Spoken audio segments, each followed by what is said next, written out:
लोकसभा चुनाव की, उसको मद्देनजर रखते हुए किस तरीके से वोट बैंक के तौर पर जो है मंत्री पद दिए जाएं या फिर किसको यहाँ पर मंत्री बनाया जाए, किसको यहाँ पर प्रमुख रखा जाए। जो प्रेमचंद बैरवा जो दलित समाज से है, दिया कुमारी अपर कास्ट से, तो ऐसे में हम देखिए कि ये जो आंकड़े बतलाते हैं तो फोकस करें तो देखिए, अगर यहाँ पर बात करें, अगर ऐसे समुदाय से ही किसी को मुख्यमंत्री बनाया जाता तो जाहिर तौर पर विपक्ष को मुद्दा मिल जाता। लाल शर्मा तो कहीं ना कहीं एक जाल बुना गया है 2024 के चुनाव को मद्देनजर रखते हुए कि किसी भी जाति का प्रतिनिधित्व है, उसकी भागीदारी है, उस पर ये सवाल।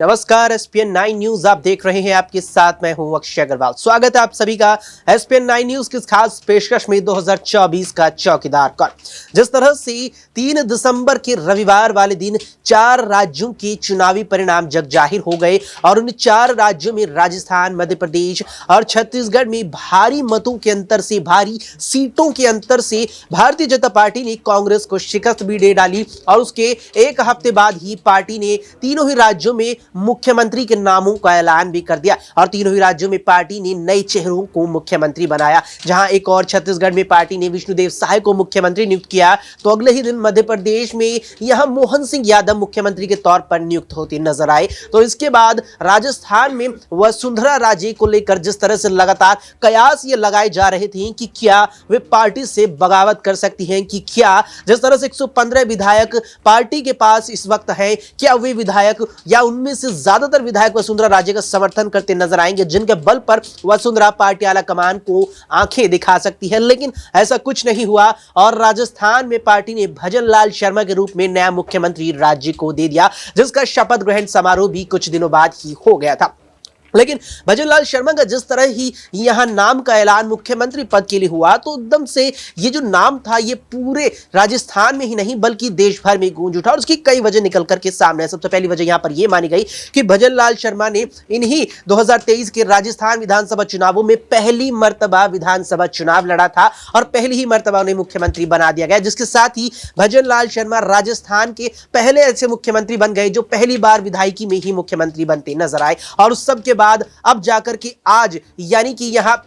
रविवार को भजन लाल शर्मा की सरकार में मंत्रिमंडल का चयन होना है। तमाम ऐसे यहां पर नेता हैं पार्टी के पास जो कहीं ना कहीं बड़े बड़े मंत्रालयों के लिए दावेदार माने जा रहे हैं। कई पार्टी के पास ऐसे नेता हैं जो डिप्टी सीएम पद के भी दावेदार थे। देखना यह भी है कि पार्टी उन्हें क्या कुछ पद देती है। और यहां पर यह भी चीज मानी जा रही है कि राजस्थान में भारतीय जनता पार्टी ने जिस तरह से भजन लाल शर्मा को मुख्यमंत्री नियुक्त किया है, यानी कि ब्राह्मण समाज से आने वाले व्यक्ति को मुख्यमंत्री बनाया है, इसके बाद मंत्रिमंडल में जिस नेताओं को पार्टी जगह देगी उसमें यह भी देखना है कि पार्टी इसके जरिए भी राजस्थान में जातीय समीकरण को साधने की कोशिश करेगी। इस बीच आपको बता दें कि जिस तरह से 115 विधायक भारतीय जनता पार्टी के राजस्थान में जीते हैं, उनमें से करीब 23 विधायक पार्टी के एससी समुदाय से आते हैं, यानी कि बीजेपी के पास कांग्रेस के मुकाबले ज्यादा विधायक है जो एससी समाज से आते हैं। इसके अलावा भारतीय जनता पार्टी के पास यहां पर राजपूत समाज से करीबन 17 विधायक आते हैं, एसटी समाज से 16 विधायक आते हैं। इसके अलावा ब्राह्मण और जाट समुदाय से 12 विधायक आते हैं। उसके अलावा अन्य समाजों से भी यहां पर कई विधायक निकल करके आते हैं, जिन्हें अब यहां पर मंत्रिमंडल में जगह दी जानी है। और जिस समाज के शख्स को जिस मंत्रिमंडल में जगह दी जाएगी उसके जरिए भी पार्टी कहीं ना कहीं राजस्थान के जातीय समीकरण को साधने की कोशिश करेगी। तमाम सवाल है यहां पर यहां पर मंत्रिमंडल को लेकर के भी, यहां पर भजन लाल शर्मा की सरकार को लेकर भी, और इन्हीं तमाम सवालों के जवाब न्यूज रूम में बैठे अपने ही साथियों से जानेंगे। सबसे पहले यहां पर हमारे सहयोगी दौलत है। दौलत से सबसे पहला सवाल मेरा आपसे यही रहेगा कि भजन लाल शर्मा को मुख्यमंत्री के तौर पर पार्टी आलाकमान ने नियुक्त कर दिया है, तो सीधा सवाल मेरा यहीं पर यही रहेगा कि वसुंधरा राजे ने जिस तरह से यहां 2003 में पहली मर्तबा मुख्यमंत्री बनकर अपनी जो पहचान सूबे में बनाई, क्या भविष्य में वो यहां भजन लाल शर्मा भी बना पाएंगे? बिल्कुल, देखा जाए तो सबसे पहले आज मंत्रिमंडल की चर्चा यहाँ पर हो रही है। दिल्ली में भजन लाल शर्मा पहुँच चुके हैं और कयास ये लगाए जा रहे हैं कि इसमें वसुंधरा समर्थक जो विधायक हैं उनको शायद कम जगह दी जाएगी, क्योंकि यहाँ पर चुनाव और चुनाव के बाद वसुंधरा ने लगातार अपने तेवर दिखाए थे। लेकिन बात करें तो बीजेपी कहीं ना कहीं यहाँ पर सबसे पहले जो ध्यान देगी वो अपने वोट बैंक पर ध्यान देगी कि आखिर वोट बैंक के वोट बैंक को साधने के लिए सबसे ज़्यादा बीजेपी के लिए इंपॉर्टेंट है 2024 का लोकसभा चुनाव, कि उसको मद्देनजर रखते हुए किस तरीके से वोट बैंक के तौर पर जो है मंत्री पद दिए जाएं, या फिर किसको यहाँ पर मंत्री बनाया जाए, किसको यहाँ पर प्रमुख रखा जाए। और यही वोट बैंक साधते हुए उन्होंने अपने तीनों सीएम पद के लिए यहाँ पर जो है नाम दिए थे। यहाँ पर अब देखेंगे कि आगे आने वाले राज्यों में जो चुनाव है वो कहीं ना कहीं इन्हीं आदिवासी, ब्राह्मण और ओबीसी नेताओं को साधते हुए या जनता को साधते हुए आगे वाले चुनाव उनको लड़ने, और 2024 की रणनीति अभी से बीजेपी ने यहाँ पर बनाना शुरू कर दी। तो उस बीच यहाँ पर सभी मंत्री वो चुने जाएंगे। ज़्यादातर देखा जाए तो मीना यहाँ पर जो है राजस्थान में है, कांग्रेस ने जिस तरीके से अपने मंत्रालय में किया था वैसे ही बीजेपी भी करती हुई नजर आएगी। यहाँ पर गुजरों को कहीं ना कहीं जो है कई मंत्री, बड़े मंत्री पद मिलेंगे। अगर वहाँ पे विधायक गुजरों की संख्या ज़्यादा होगी तो लगातार देखा जाएगा किस तरीके से अपनी बस राजनीति साधने के लिए ही बीजेपी यहाँ पर कहीं ना कहीं इन मंत्रिमंडल में बड़े बदलाव या फिर बड़े नाम यहाँ पर दे सकती है। बिल्कुल, यहाँ पर एक जातीय समीकरण को भी बहुत ही बारीकी से देखा जा रहा है कि जिस तरह से 30 कुल मिलाकर के मंत्रालय यहाँ पर दिए जा सकते हैं, या 30 यहाँ पर विधायकों को मंत्री पद पर नियुक्त किया जा सकता है बीजेपी के द्वारा राजस्थान में। और बता दें कि इन 30 में से 3 पद पहले ही पार्टी ने आवंटित कर दिए हैं, जिसमें मुख्यमंत्री का पद एक है, इसके अलावा 2 उप मुख्यमंत्रियों के पद है। हालांकि गैर संवैधानिक पद ये आता है उप मुख्यमंत्रियों का, इसीलिए दोनों ही उप मुख्यमंत्रियों को पार्टी यहाँ पर कोई ना कोई मंत्रालय जरूर देगी, जिसके बाद पार्टी 2 उप मुख्यमंत्री और मुख्यमंत्रियों के बाद अब यहां पर 27 जो है मंत्रालय देती नजर आएंगे। ऐसे में अगला सवाल यहां पर हमारे सहयोगी अब्रार से रहेगा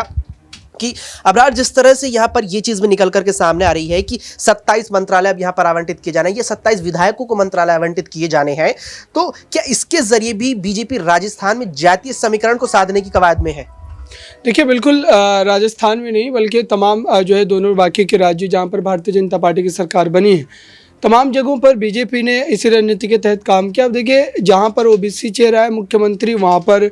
जो है 2 जो उप मुख्यमंत्री बनाए गए वो दूसरे समाज से हैं, तो इससे साफ स्पष्ट होता है। वहीं राजस्थान में भजनलाल शर्मा मुख्यमंत्री बनाए गए हैं, तो जो प्रेमचंद बैरवा जो दलित समाज से है, दिया कुमारी अपर कास्ट से हैं। तो ऐसे में हम देखिए कि ये जो आंकड़े बतलाते हैं कि मंत्रिमंडल विस्तार में भी बिल्कुल यही रणनीति भाजपा की रहने वाली है, और हो सकता है कि वो तमाम नाराज़ चेहरे जो खास करके वसुंधरा राजे के जो काफ़ी ज़्यादा करीब होंगे और जो और बड़े जो है दमखम रखने वाले नेता होंगे, उनको कहीं ना कहीं यहाँ पर जो है खुश करने की कोशिश की जाएगी, किसी बड़े मंत्रालय की जिम्मेदारी जो है वो सौंपी जाएगी। तो ये बिल्कुल भाजपा की रणनीति जो है राजस्थान में देखने को मिल सकती है। बिल्कुल, यहाँ पर राजस्थान में बीजेपी की ये रणनीति हमें देखने को मिल सकती है। यहाँ पर प्रज्ञा हमारे साथ है। प्रज्ञा से मेरा सवाल रहेगा कि प्रज्ञा, जिस तरह से हमने देखा कि मध्य प्रदेश में एक तरह से जहाँ ओबीसी समाज से आने वाले व्यक्ति को मुख्यमंत्री बनाया गया पार्टी के द्वारा, उससे बीते दिन यहाँ पर छत्तीसगढ़ में आदिवासी समाज से आने वाले व्यक्ति को मुख्यमंत्री बनाया गया, लेकिन राजस्थान में पार्टी ने ब्राह्मण चेहरे को मुख्यमंत्री बनाया, जबकि पार्टी के पास 23 विधायक एससी समुदाय से आते हैं। तो क्या वजह लगती है कि ब्राह्मणों को जो सीधे तौर पर साधना चाहती है? देखिए, जाहिर तौर पर भारतीय जनता पार्टी की जो रणनीति है वो पूरी तरह से 2024 को लेकर है, और अलग अलग समुदाय से अगर मुख्यमंत्रियों को चुना गया है तो कहीं ना कहीं पार्टी ये संदेश देने की कोशिश कर रही है कि वो सबका साथ सबका विकास पर इस वक्त फोकस करे। तो देखिए, अगर यहाँ पर बात करें, अगर ऐसे समुदाय से ही किसी को मुख्यमंत्री बनाया जाता तो जाहिर तौर पर विपक्ष को मुद्दा मिल जाता कि सिर्फ और सिर्फ जनता को लुभाने के लिए फैसला लिया गया है। लेकिन अगर एक राज्य में आदिवासी समुदाय से मुख्यमंत्री को लाया गया है, दूसरे राज्य में ओबीसी समुदाय से लाया गया है, तीसरे में अगर ब्राह्मण समुदाय से लाया गया है, तो जाहिर तौर पर बीजेपी 2024 को लेकर पूरी रणनीति तैयार कर रही है, और जो एक नीति है सबका साथ सबका विकास, उसे आगे बढ़ाने की कोशिश कर रही है। क्योंकि अगर इस राज्य में भी किसी ऐसे ही समुदाय से लाया जाता तो विपक्ष को एक मुद्दा मिल जाता कि सिर्फ और सिर्फ ये फैसला इसलिए लिया गया है ताकि जनता को बेवकूफ बनाया जा सके। लेकिन ये अब जो पूरी रणनीति है, देखना होगा कि 2024 में किस तरह से काम आएगी। बिल्कुल, यहाँ पर देखना होगा कि बीजेपी की रणनीति किस तरह से कामयाब हो पाएगी, और क्या वाकई में यहाँ पर विपक्ष इस बात को उठाता कि केवल जनता को लुभाने के लिए ऐसा किया गया। दिनेश हमारे साथ है। दिनेश से मैं सवाल लूंगा कि दिनेश, जिस तरह से मध्य प्रदेश में यहाँ पर ओबीसी समाज की व्यक्ति को मुख्यमंत्री बनाया गया, फिर छत्तीसगढ़ में हमें आदिवासी समाज से देखने को मिला, लेकिन राजस्थान में ब्राह्मण समाज से देखने को मिला, और उस पर प्रज्ञा का कहना है कि अगर यहाँ भी दलित चेहरे को मुख्यमंत्री बनाता तो विपक्ष को मुद्दा मिलता कि केवल लुभाने के लिए, केवल जनता को एक तरह से बहकाने के लिए किया गया। क्या वाकई में ये चीज़ हो सकती थी? देखिए, काफ़ी समय से और भारतीय जनता पार्टी ये कोशिश करती आ रही है कि तमाम हिंदू वोट बैंक के तमाम उन समुदायों का वोट जो है उसको साधने की कोशिश की जाए, और उसी आधार पर अब इन्होंने छत्तीसगढ़ में दलित ओबीसी जो कॉम्बिनेशन एक बनाकर उस चेहरे को नाम दिया है यहाँ पर। वहीं दूसरी तरफ मध्य प्रदेश में देखा जाए मोहन यादव ओबीसी चेहरा है, वहीं राजस्थान की बात की जाए भजन लाल शर्मा। तो कहीं ना कहीं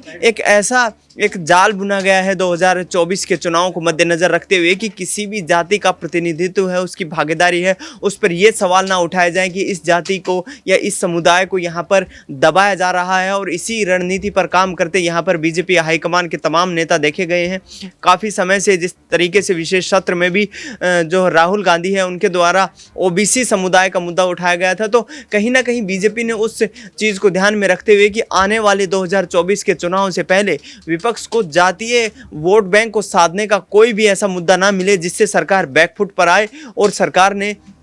एक तरीके से बीजेपी हाईकमान ने ये जो फैसला किया है, ये पूरी तरीके से एक फ्रेमवर्क तैयार किया है 2024 के लोकसभा चुनावों के लिए। बिल्कुल, यहाँ पर 2024 के लोकसभा चुनावों के लिए बीजेपी ने एक कहीं ना कहीं मंच भी तैयार किया। और जिस तरह से बिहार में जातीय जनगणना देखने को मिली थी, उसके बाद से लगातार तमाम विपक्षी दलों के द्वारा बीजेपी को, केंद्र सरकार को यहाँ दलितों को लेकर निशाना बनाया जा रहा था कि केंद्र सरकार में यहाँ जो सचिव है पार्टी के द्वारा, यहाँ पर भारतीय जनता पार्टी की केंद्र सरकार में, उसमें दलितों के लिए जगह नहीं है, दलितों को ऊंचे पद सरकारों में नहीं दिए जाते। लेकिन जिस तरह से यहाँ छत्तीसगढ़ और मध्य प्रदेश में मुख्यमंत्री पार्टी ने नियुक्त किए हैं, वो कहीं ना कहीं ऐसा जो कदम बीजेपी के द्वारा माना जा रहा है, जिसने बीजेपी के इस कदम के बाद विपक्ष को कहीं ना कहीं बैकफुट पर ला दिया है। और यह भी चीज निकल करके सामने आई कि राजस्थान में ब्राह्मण चेहरे को मुख्यमंत्री बना करके पार्टी ने यह भी चीज कर दी कि विपक्ष अब यह भी ना कह पाए कि केवल जनता को यहां बेवकूफ बनाने के लिए तीनों ही राज्यों में दलित और ओबीसी समाज से आने वाले व्यक्ति को मुख्यमंत्री बनाया गया है। अब यहां पर मंत्रिमंडल में